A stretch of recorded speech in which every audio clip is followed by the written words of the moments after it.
Assalamualaikum warahmatullahi wabarakatuh. Kembali lagi bersama saya Bidang Fitri.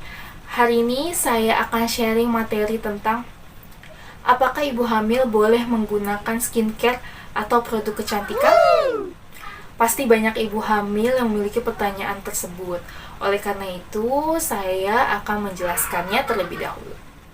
Pada umumnya, ibu hamil akan mengalami perubahan pada hormon.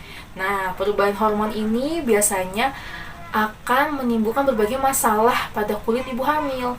Contohnya seperti timbulnya beberapa jerawat pada ibu hamil. Yang kedua, akan terjadi hiperpigmentasi pada kulit. Yang ketiga, timbulnya garis-garis pada ibu hamil.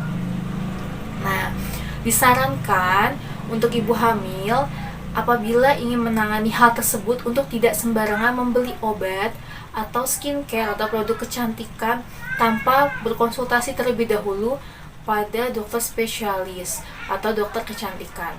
Karena ada beberapa zat dalam produk kecantikan atau skincare yang zatnya itu berbahaya apabila digunakan pada ibu hamil, karena dapat menghambat sistem saraf pada janin, menyebabkan janinnya keracunan, nanti pada saat lahir anaknya akan menjadi ADHD atau Down syndrome.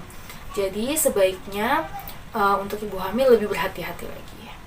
Untuk itu, apa saja sih kandungan atau zat kimia yang berbahaya pada ibu hamil yang terkandung pada skincare atau produk kecantikan lainnya? Yang pertama adalah salisilik acid atau BHA atau disebut juga dengan asam salisilat. Ini adalah merupakan zat atau senyawa yang aktif yang bekerja dapat menembus pada bagian terdalam pori-pori. Nah, zat ini biasanya terkandung pada toner, pada serum, lalu pada pelembab, dan terkandung juga paling banyak pada obat jerawat. Nah, sebaiknya untuk ibu hamil dihindari karena zat aktif tersebut dapat mempengaruhi perkembangan janin atau dapat menyebabkan janinnya keracunan. Yang kedua, ada namanya zat respiratif atau paraben. Nah, zat ini biasanya ditemukan pada kosmetik dan biasa juga digunakan sebagai pengawet kosmetik atau produk farmasi lainnya.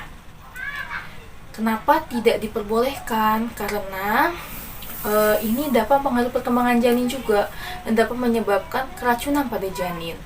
Lalu sebenarnya zat ini tidak diperbolehkan bukan hanya untuk ibu hamil, namun pada ibu yang tidak hamil pun sebaiknya untuk tidak menggunakan, karena kandungan ini dapat menyebabkan perubahan pada hormon kesuburan wanita dan akan menimbulkan sel-sel kanker apabila penggunaannya terlalu banyak atau melampaui batas. Lalu yang ketiga ada zat retinol. Nah, zat retinol ini biasanya nih banyak pada serum atau skincare lainnya karena khasiatnya yang sangat baik untuk mencerahkan kulit dan juga untuk mengobati jerawat. Namun, zat ini tidak disarankan untuk ibu hamil karena zat aktifnya dapat menembus bagian plasenta janin yang dapat menyebabkan cacat bagi bayi atau janin. Oleh karena itu, sebaiknya ibu hamil tidak menggunakan produk yang terdapat zat atau kandungan tersebut. Lalu ada namanya hidroquinon. Nah, hidroquinon ini merupakan zat aktif yang memiliki daya serap yang sangat tinggi. Nah, karena daya serapnya sangat tinggi ini dapat menyebabkan zat aktifnya dapat terserap kembali ke dalam tubuh kita, bahkan ke dalam janin. Nah, ini sama dapat berbahaya juga dan akan mempengaruhi perkembangan pada janin tersebut. Nah, zat ini biasanya memang banyak digunakan pada skincare karena fungsinya itu sebagai dapat mencerahkan kulit, lalu dapat mengatasi permasalahan melasma tersebut. Namun untuk ibu hamil sebaiknya tidak digunakan ya.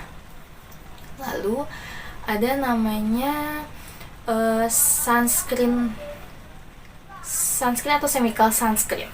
Nah, chemical sunscreen ini ditakutkan ada beberapa yang mengandung oksibenzon atau avobenzon.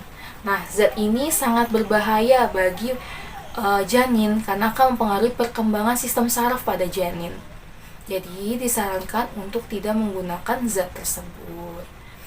Nah, demikianlah itu beberapa zat yang berbahaya bagi ibu hamil.